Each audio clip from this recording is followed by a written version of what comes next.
Hier entsteht nicht einfach ein neues Gebäude, hier entsteht die Zukunft unserer Lehrlinge.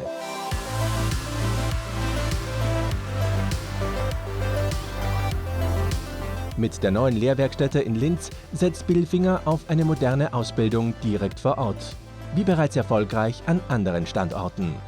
Das ist wirklich State of the Art, dass man wirklich sagt, wir haben für Metaller und Elektrotechniker die bestmögliche Ausbildung im Lehrberuf, was wir eben in unserem Industriegewerbebetrieb brauchen.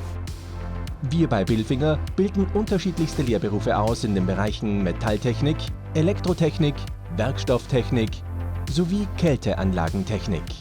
Im Metallbereich haben wir einen Maschinenbautechniker, Schweißtechniker, Zerspannungstechniker und im Elektrotechnikbereich haben wir dann mit Anlagen- und Betriebstechnik und Automatisierung und Prozessleittechnik. Ich habe mich für eine Ausbildung beim Bilfinger entschieden, weil die Arbeit sehr abwechslungsreich ist. Es gibt viele Möglichkeiten, man kann sich viel anschauen.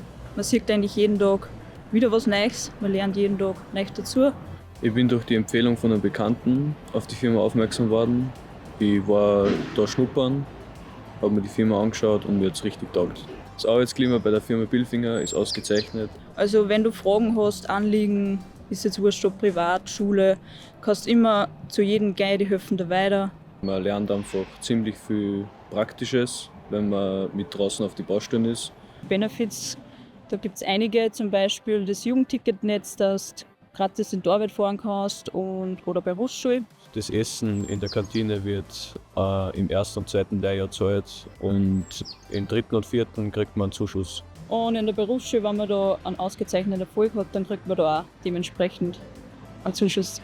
Ich erwarte mir eine gute Vorbereitung für die Berufsschule, weil wir natürlich ziemlich viele neue Maschinen kriegen.